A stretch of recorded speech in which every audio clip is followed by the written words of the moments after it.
श्रीमती माता जी के तरफ से, सासंग की तरफ से महाराज जी के चरणों में त्रिवार नमोस्तु नमोस्तु नमोस्तु। समस्त महिला मंडल बैनी कॉलोनी की ओर से नमोस्तु नमोस्तु। मेरे परिवार की ओर से नमोस्तु। माता जी के चरणों में बंदामी, छुल्ला जी के चरणों में इच्छामी। हे गुरुवर, आहार दान का क्या फल है? आहार देने की तीव्र भावना है। चौका नहीं लगा पा रहे हैं। अन्न श्रावक के चौके में आहार देने पर क्या फल मिलता है? हे गुरुदेव, इन्हीं साधु विशेष से प्रति विशेष भक्ति बस उन्हीं को आहार देने का भाव होना सही है अथवा गलत? शंका का समाधान कीजिए। और गुरुवर, ये जिज्ञासा सिर्फ इनकी नहीं है, हम जैसे बहुतों की है, क्योंकि दूर रहते हैं, सबकी जिज्ञासा है गुरुवर। इसका समाधान जरूर करें। पहली बात है कि आहार देने का मन होना चाहिए। यदि अपने पास लगाने की सुविधा है तो लगाना चाहिए। साधु को आहार के लिए अपने घर में आने का बाध्य मत करो, मजबूर मत करो। उनके लिए फ्री रहने दो, क्योंकि साधु बहुत ऊंचा बैठ करके देखता है। कहाँ किसको किस रूप में लाभ मिलना है ये तुम नहीं सोच पाओगे, क्योंकि साधु आहार के लिए अपने निजी स्वार्थ से नहीं जाता। या तो समाज का स्वार्थ होता है, या तो समाज का लाभ होता है, या धर्म का लाभ होता है, या विचार करने पर भी साधु स्वतंत्र होता है। कई बार ऐसे स्थान, ऐसी जगह होती हैं जिस पर समाज के लिए लाभ, बहुत बड़ा लाभ है, और कई बार ऐसा है कि धर्म को बहुत बड़ा लाभ है। तो ये दो चीजों पर विचार करके साधु अपने जीवन को, आहारचर्या को निकलता है। उसका निजी स्वार्थ तो होता ही नहीं। हमारे आचार्य श्री को कर लोग कहा करते थे, तो वो बड़े बड़े आदमियों के को कहते, बड़े बड़े आदमियों के जाते हैं। तो भैया इसलिए जाते थे बड़े आदमियों के, तो गरीबों के लिए अच्छा खाना नहीं मिलता था, है ना। ये कहते कोई बात नहीं, कहने में क्या, तुम्हारी उठाई जीप तलवार से मार दो। क्योंकि गरीबों के बेचारों के खाना अच्छा नहीं मिलता था, इसलिए आचार्य श्री बड़े बड़े आदमियों के जाते थे। सुनो रे मूर्खो, आचार्य श्री का वो भोजन था जो गरीब से गरीब का भी नहीं होगा। क्या तुम बात करो? आचार्य श्री का वो भोजन था जो गरीब से भी गरीब का नहीं होगा। ऐसा भोजन आचार्य श्री का था। मैंने आज तक दुनिया में सबसे ज्यादा गरीब मेरे आचार्य श्री महाराज की अंजलि थी। कितना ही गरीब होगा, लेकिन इतना पुअर भोजन नहीं हुआ जितना हमारे आचार्य श्री का था। कोई हरी नहीं, कोई नमक नहीं, कोई मीठा नहीं, कोई मावा नहीं, कोई मिष्ठान नहीं, कुछ नीरस, बिल्कुल नीरस। हाँ, मानो कुछ था ही नहीं। अंत में थोड़ा बहुत दूध बचा था, वो भी वर्षों तक वो भी नहीं लिया। अब बताओ, ऐसा भोजन तो किसके पास नहीं होगा? सवाल उसका नहीं होता है। आचार्य श्री या साधु बहुत कुछ देखता है। समाज का कल्याण हो, समाज की भावना बने। हम हमेशा कहते हैं गरीब लोगों, एक अमीर जब महाराज के पास बैठा हो, समझ लेना 100 गरीबों का उद्धार होने वाला है। हम 100 गरीबों को समय दें, उनका उद्धार नहीं होगा। और एक अमीर सुधर जाए तो 100 गरीबों का उद्धार कर सकता है। 1000 लोग मिलके बनाएं तो मंदिर नहीं बना पाओगे। और एक अमीर धर्मात्मा बन जाए तो, और मंदिर किससे काम आना है? अब बोलो, तुम चाहते हो कि मंदिर बन जाए, लेकिन तुम बना नहीं सकते।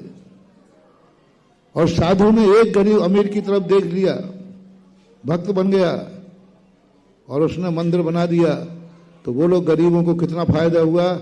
जो स्वयं मंदिर बना के दर्शन नहीं कर सकते थे, साधु के प्रभाव में एक अमीर आया और गरीबों को मंदिर बना के चला गया। मंदिर गरीबों को बनाया, लेकिन बनाया किसने है? अमीर आदमी ने। यदि वो अमीर नहीं होता तो तुम्हें दर्शन करने का मौका नहीं मिलता। तो ये स्थितियां भी कभी कभी होती हैं। आज कुंडलपुर के बड़े बाबा का मंदिर बना, कौन बना देता? तो स्थितियां ये देखना चाहिए।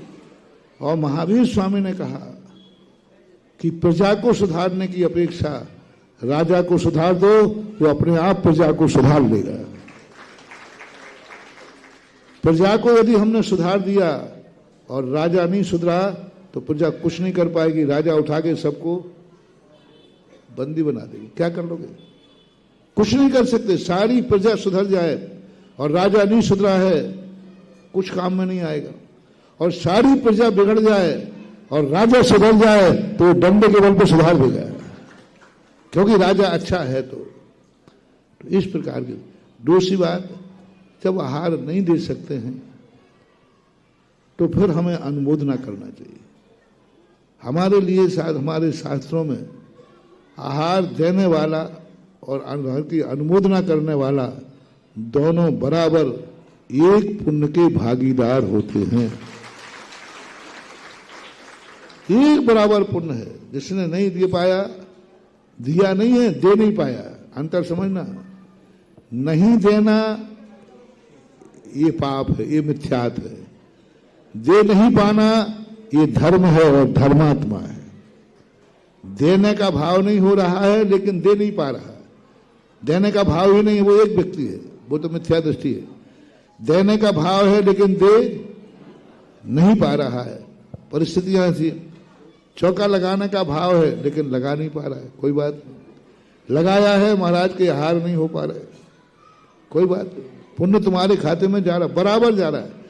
जिसके यहाँ हार हो चुके हैं और जिसने चौका लगाया आहार नहीं हुए हैं, दोनों के खाते में बराबर पुण्य मिलेगा, बराबर। एक अंश भी कम नहीं होगा,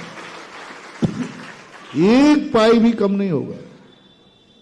यही तो आचार्य श्री ने खोज की है, यही आचार्य श्री ने खोज की थी। जब आचार्य श्री से हम लोगों ने एक प्रश्न किया था, आचार्य श्री चातुर्मास के लिए सब परेशान होते हैं आपके लिए, महीने ही पहले घोषणा कर दिया करो हम फलाने स्थान पर चतुर्मास कर रहे, सब निश्चिंत हो जाएंगे।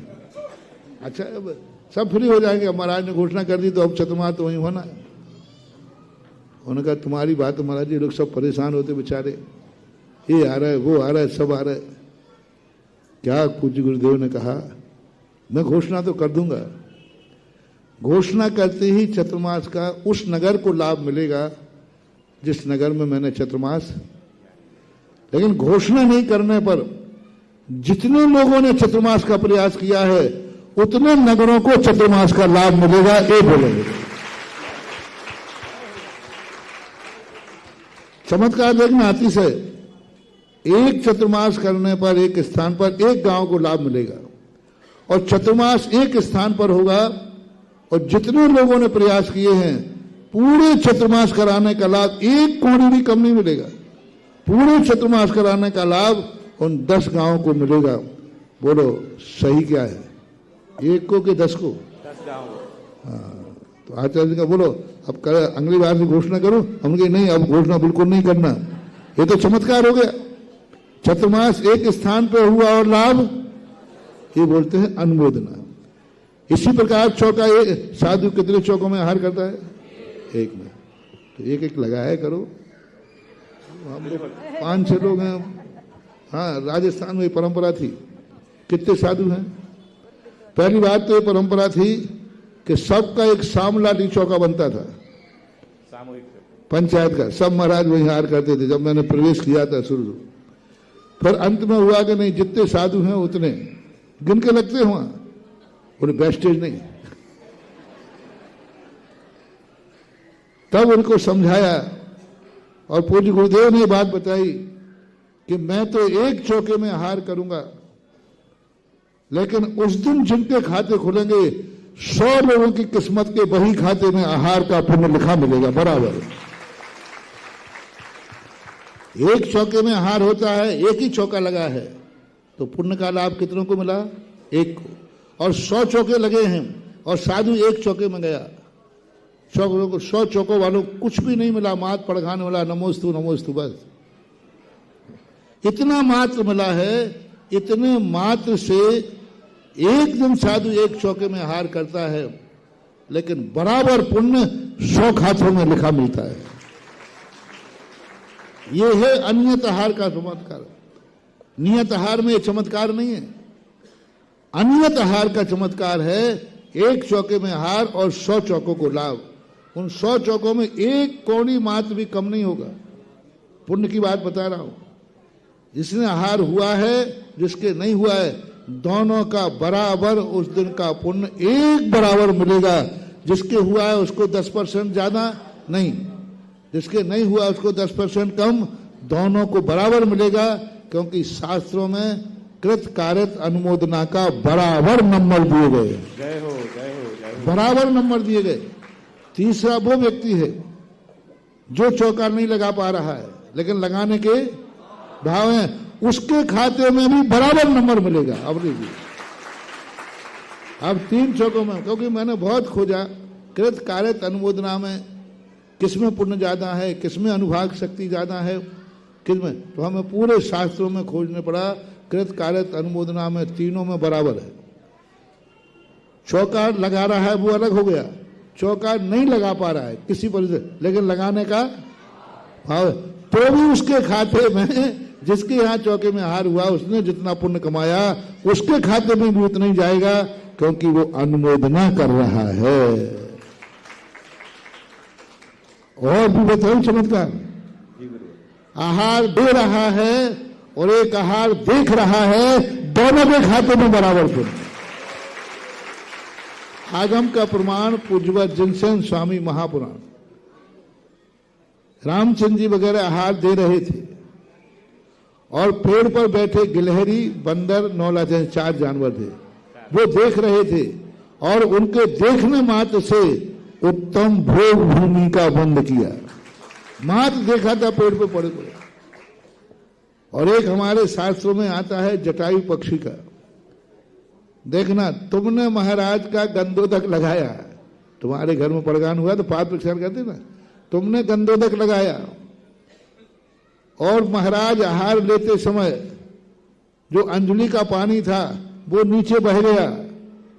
उस बहे हुए पानी में एक गिद्ध लौट गया, उसके पंख सोने के हो गए। सोने के पंख हो गए। किसमें?